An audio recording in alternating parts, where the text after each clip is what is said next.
Hey there, gamers. Ready for a deep dive into the future of battle royales? We've got a list of 20 upcoming games that, well, they're really shaking things up. Yeah, it's not just your typical last one standing stuff anymore. Right. So first up, we have Project ETHOS. Oh yeah, Project ETHOS. It's calling itself a free-to-play, roguelike hero shooter. PC, PlayStation 5, and Xbox. Even crossplay and co-op. Trying to do all that and free to play, that's ambitious. For sure. Yeah. Especially with the roguelike element. Yeah. You know, every time you die, the levels and items are different, but then you've got these hero shooter abilities too. And crossplay between PC and consoles. Yeah, that's a whole other challenge on the tech side. Okay, well, let's switch gears completely to Fate Trigger the Novita, Right. a 3D anime-style tactical shooter. Ah. They're talking hero-based action on floating islands, and they're using Unreal Engine 5. This one's aiming for PC and the Nintendo Switch. Co-op is mentioned, but no word on crossplay yet. Well, with Unreal Engine 5, they're definitely going for that visual wow factor. Yeah, good point.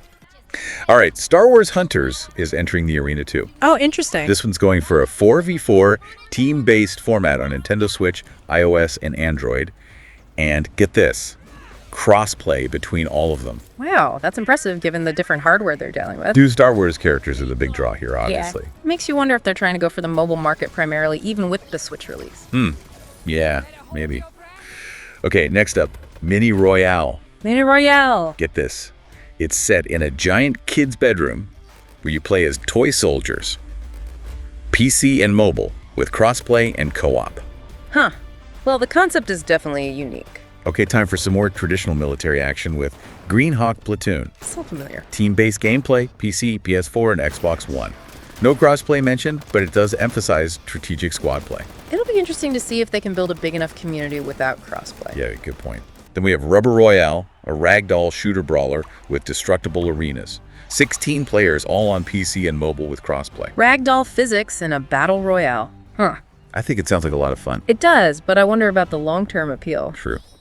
All right, let's talk about Ancestral players. This one mixes ancestral myths with survival gameplay. It's coming to PC, PlayStation 5, and Xbox Series XS. Co-op is mentioned, but no crossplay. So we're talking mythological powers in a battle royale. Interesting. But no crossplay on those platforms is a little strange. Yeah, I wonder why. Okay, get ready for this one. Z Zombies Battle Royale.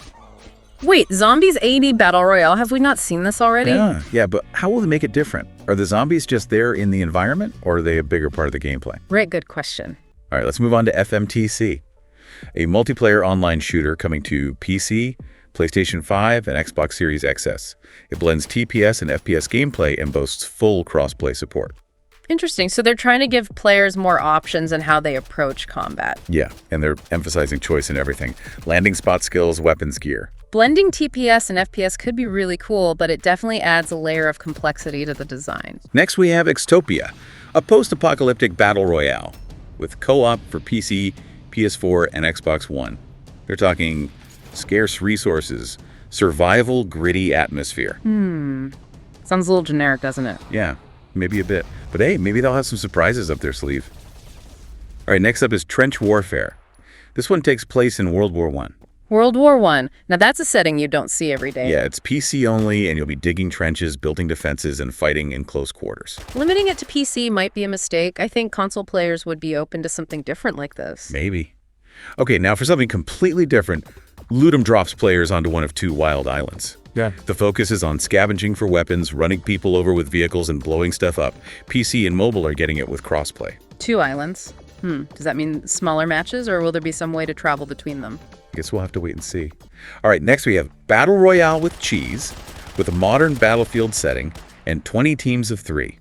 PC only, and a strong emphasis on teamwork. Sounds like communication will be key in this one. Definitely. Then there's CZO Online, a first-person shooter for PC. They're focusing on tactical multiplayer battles with co-op and a wide variety of weapons. Lots of games claim to be tactical, but what will make this one stand out? Good question. Huh. All right, buckle up for Countdown Final Zone because this one adds a countdown timer to the mix. You're fighting other players and the clock. A countdown timer. Interesting. I wonder how that will change player behavior. Me too. It's coming to PC and PlayStation 5 with crossplay. Okay, let's travel to a mythical realm with Shattle. This one's all about battling for supremacy with mythical powers and ancient artifacts. The mythical powers. It's coming to PC and mobile with crossplay and co-op. BLITZ Arena, a fast-paced arena brawler with various character classes. PC, PlayStation 4, and Xbox One are the platforms. A brawler with character classes. Interesting mix. Yeah, it'll be all about those frenetic team battles. Balancing those classes will be crucial. You don't want any one class to be too strong or too weak. And the arena design is important too. It needs to be both visually appealing and tactically interesting. It's really interesting to see how many of these games are going for that hero shooter style. Yeah, like Hibow. Hibow, right. Fantasy setting character classes with unique abilities. PC only on this one. It seems like developers are really starting to see how hero elements can add a lot of depth to the BR genre. It makes sense. Like we talked about Project ETHOS earlier, but Hibow has a completely different vibe. And I have to admit, I love a good fantasy setting. Plus, they're leaning into the RPG side of things with those classes. It's a good way to differentiate themselves. Makes me wonder what kind of abilities they'll have. And will the classes change how the core BR gameplay works? Like a lot. It'll be interesting to see how they balance everything. Like, does a healer class make revives less important? Yeah. Or does a tank character encourage more aggressive play instead of hiding all the time? Right. And let's not forget about Blitzthera, another one that's trying to add magic to the BR formula. Oh yeah, Blitzthera. PC only with co-op. They're being pretty vague about the details, though. So we've got magic swords and sorcery on one hand, and then high-tech hacking and cybernetics on the other. Two very different flavors of fantasy. Exactly. I wonder if one will end up feeling more derivative than the other. Or if they'll both manage to stand out. It'll all come down to execution. Yeah, true. Like a cyberpunk BR could be amazing if they really lean into the hacking aspect. I agree. Imagine being able to mess with other players' gear mid-fight, or turning the environment against them. And that reminds me of Byte Breakers. Right, Byte Breakers. That cyberpunk theme has so much potential for a BR game. And it's coming to PC with crossplay. So hopefully that means a good player base. Crossplay is definitely a good thing for these online-focused games. Yeah. And visually, cyberpunk can be so striking if they do it right. Agreed. I'm hoping for that bold, stylized look with lots of neon and futuristic tech. The Battle Royale arena is waiting for you. Thanks for joining us on this deep dive into the world of upcoming Battle Royale games.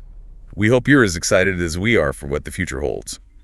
Until next time, game on.